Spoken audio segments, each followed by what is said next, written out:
体会人间冷暖，看尽世间百态。欢迎您收听人生语录。人生无常，人生的境遇总是千变万化，令人捉摸不透。当一个人无限风光之时，自然倍感骄傲与自豪。一旦陷入了困境，恐怕要备受煎熬，不知何时才有出头之日了。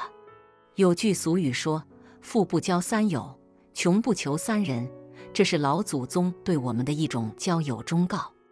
不管是穷或者富的时候，都应该远离一些不好的人。这6种人最好不要结交。说的哪6种人呢？这样的老话真的有道理吗？一起来看看老祖宗说的对不对。以前有一个姓刘的先生，是大户人家子弟，从小喜欢交朋友，每天登门拜访的人络绎不绝，不管是找他帮忙还是借钱，刘先生都是满足答应，尽量满足。没过几年，刘先生遇到了骗子，家中财产被骗走大半，一气之下生了一场大病。虽然寻访名医，保住了性命，但从此家道中落，连吃饭都成了问题。无奈之下，刘先生只好挨个登门拜访那些当年曾帮助过的达官贵人，希望他们能伸手帮助，渡过难关。然而这些人大多翻脸无情，避而不见，即便见着人，也是一推625，拿各种借口搪塞。总之要钱没有，要命一条。刘先生气得透心凉，想不明白自己当年仗义疏财，解囊助人，为什么自己遇到困难时候，大家都不帮自己呢？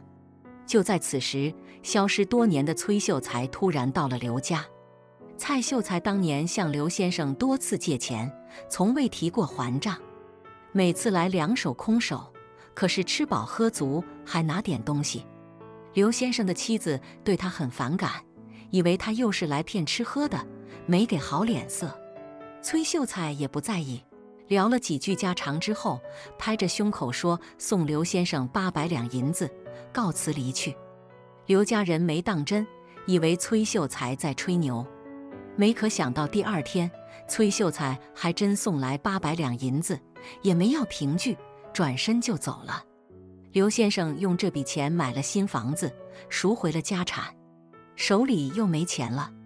崔秀才也不知从哪听到的消息，又送来了300两金子，鼓励刘先生考取功名，从此之后再也没来过。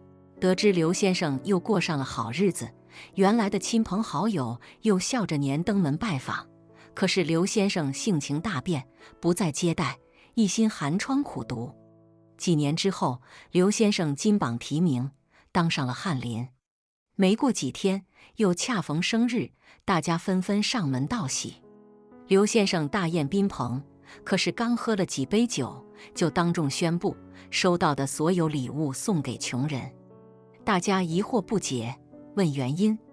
刘先生感慨万分，念了一首诗，慷慨激昂说自己当年遇难的时候没人帮忙，如今宾朋满座，却不见帮大忙的崔秀才，才知道人情冷暖。大家羞愧不已，不少人偷偷离开。刘先生只当没看见，没有半点挽留的意思。眼看宴席冷了场，有人通报崔秀才来了。刘先生面露喜色，连鞋也来不得传，就慌慌张张出门迎接，拉着崔先生的手进了大厅。崔秀才劝他不要意气用事，人生一世，转瞬即逝，点点头就是人情，没有必要苛求所有人。刘先生点头称是，热情留崔秀才留下住宿，秉烛夜谈。当晚，刘先生提议把自己的女儿嫁给崔先生的子孙，结为通家之好。崔秀才婉言回绝，认为这样不适合。刘先生一再追问原因，崔秀才这才勉为其难告诉他，自己其实是个狐精。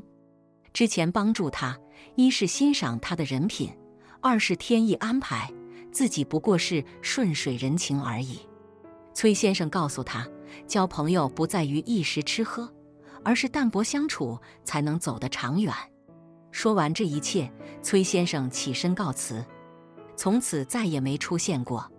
刘先生感激崔秀才的恩情，每逢初一、15烧香上供，至死不变。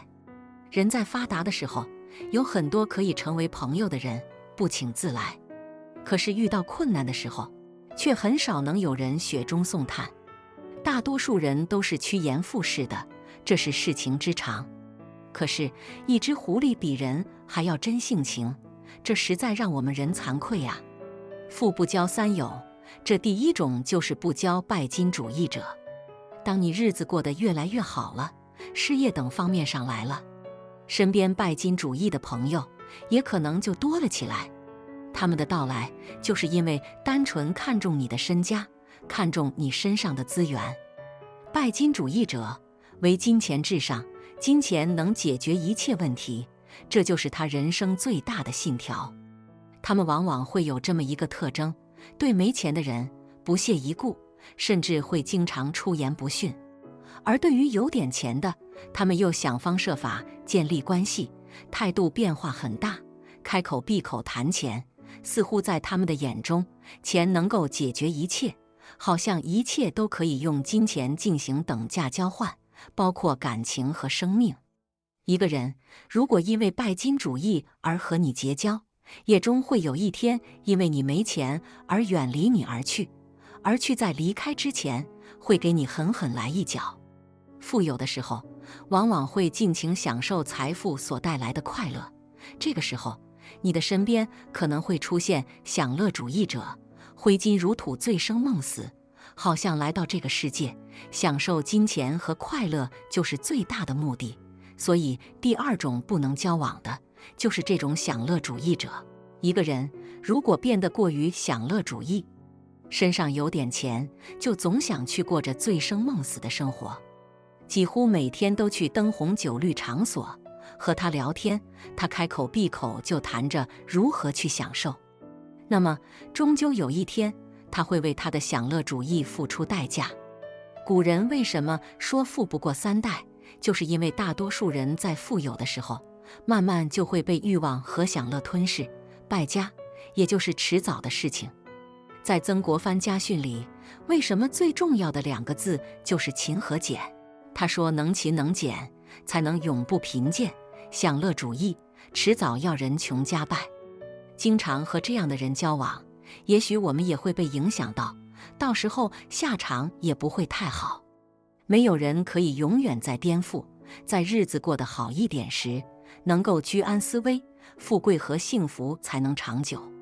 第三种不能交往的是道德虚无主义者，这种朋友实际上是前2种的集合体，金钱至上，享乐第一，对一切没有敬畏之心，心中更没有道德伦理的约束，仗着有钱为所欲为。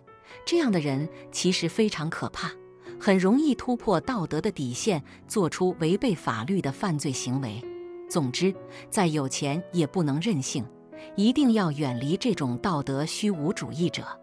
如果身处贫困，遇到危难时，古人也说，穷不求3人，再穷再难，也不要去求3种人帮忙。哪3种呢？第一是不求真朋友。平时我们说朋友就是相互支持、相互帮助，遇到困难的时候，很多人往往第一个想到的就是去找你认为的真朋友。